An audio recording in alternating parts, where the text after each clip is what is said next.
Assalamualaikum warahmatullahi wabarakatuh. Perkenalkan, saya Erawati dengan NIM G701221014 dari kelas C. Nah, pada video kali ini kita akan membahas beberapa aspek tentang obat atorvastatin atau obat anti kolesterol. Nah, yang pertama, sebelum kita membahas terlalu jauh apa sih sebenarnya obat atorvastatin itu, nah, kita ketahui dulu apa sih sebenarnya kolesterol itu. Nah, secara umum kolesterol itu merupakan kondisi di mana kadar kolesterol dalam tubuh itu melebihi batas normal. Nah, jika kolesterol berlebih dan menumpuk pada dinding pembuluh darah dan dapat menyebabkan suatu kondisi yang disebut aterosklerosis. Contohnya seperti video ini.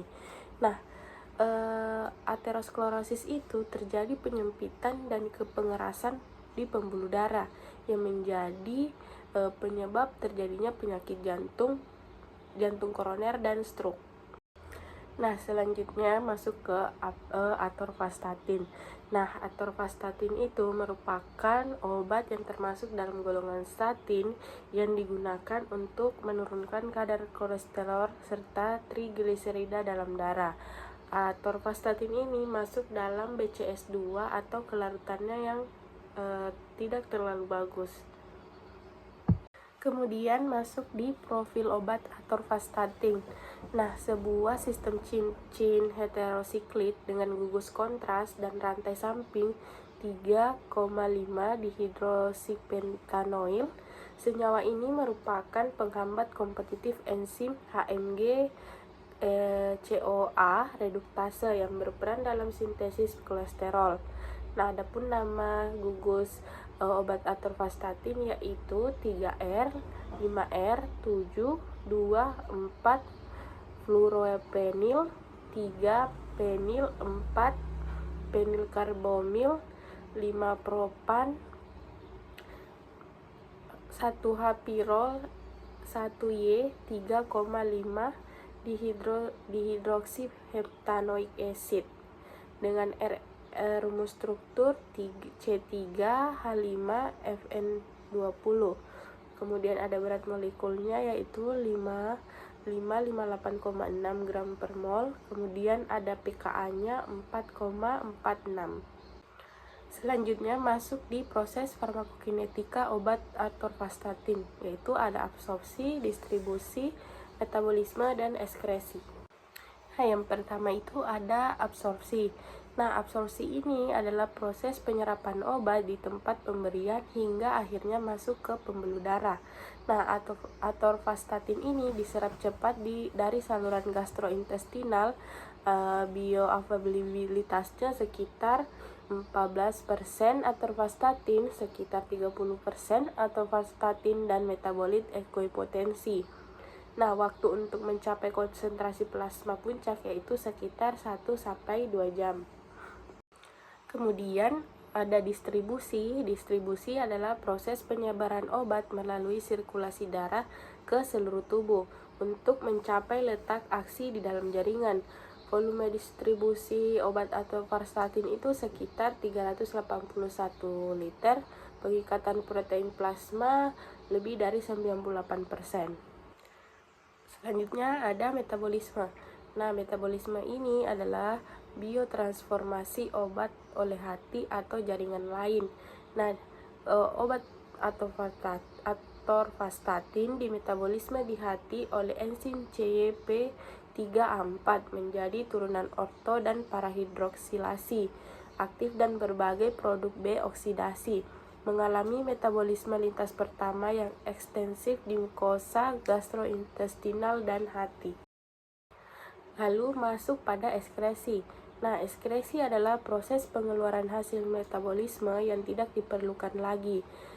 Pada atorvastatin, terutama diekskresikan melalui empedu, urin 2% sebagai obat yang tidak berubah. Waktu paruh eliminasi sekitar 14 jam. Atorvastatin sekitar 20-30 jam dan metabolit ekohipotensi. Selanjutnya masuk pada mekanisme kerja obat golongan statin. Nah, terdapat 9 tahap mekanisme kerja golongan statin. Pada tahap pertama yaitu enzim HMG-CoA akan membantu proses perubahan dari asetil-CoA menjadi HMG-CoA. Nah, HMG-CoA akan dimetabolisme menjadi asam mevalonat. Nah, asam mevalonat merupakan prekursor dari kolesterol. Pada tahap ini, obat golongan statin akan berikatan dengan reseptor enzim HMG-CoA sehingga terjadi penghambatan proses pembentukan asam mevalonat. Kemudian tahap kedua terjadi pengurangan produksi kolesterol secara intraseluler karena tidak terbentuknya asam mevalonat. Pada tahap ketiga dan keempat, penurunan kadar kolesterol pada sel dapat mengakibatkan sel terinduksi dan menyeimbangkan kadar kolesterol dengan memicu SREBP atau Sterol Regulation Element Binding Protein keluar dari retikulum endoplasma menuju nukleus. Kemudian tahap kelima dan keenam, SREBP yang telah sampai di nukleus akan berikatan dengan SRE atau Sterol Regulation Element. Nah, yang menghasilkan peningkatan transkripsi gen LDLR atau LDL reseptor sehingga terjadi meningkatnya ekspresi mRNA LDLR dan sintesis protein LDLR. Pada tahap ketujuh, meningkatnya kadar protein LDLR pada hepatosit dapat memicu proses oksitosis pada permukaan sel atau membran sel. Kemudian, tahap ke-8 itu semakin meningkatnya jumlah LDLR, maka semakin banyak pengikatan kolesterol LDL bebas dari ekstraseluler sehingga dapat masuk ke dalam sel. Nah, pada tahap terakhir itu, proses degradasi lisosomal pada kolesterol LDL yang telah berikatan dengan LDLR dan masuk ke dalam sel dapat meningkatkan kadar kolesterol dalam sel sehingga mempertahankan homeostasis sel. Hal tersebut dapat memicu berkurangnya kadar kolesterol LDL yang beredar dalam tubuh. Obat yang termasuk pada golongan obat ini ada simvastatin, atorvastatin, dan paravastatin. Selanjutnya masuk pada hubungan perubahan struktur obat terhadap efek obat dalam tubuh. Selanjutnya masuk pada perubahan struktur obat atorvastatin. Nah, di sini ada 3. Yang pertama itu ada ligan 1, ligan 2, dan ligan 3. Nah, di mana ligan 1 itu mengalami proses substitusi gugus fenilkarbomoil dengan metil.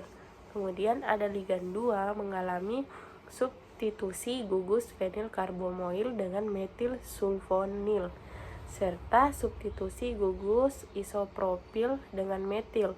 Kemudian yang ligan 3 ini mengalami substitusi gugus 3,5 dihidroksiheptanoat menjadi bentuk siklid. Selanjutnya perubahan struktur pada obat atorvastatin dapat mempengaruhi efek obat dalam tubuh. Yang pertama itu ada rantai dihidroksiheptanoat. Efek pada tubuh yaitu imitasi struktur HMG-CoA.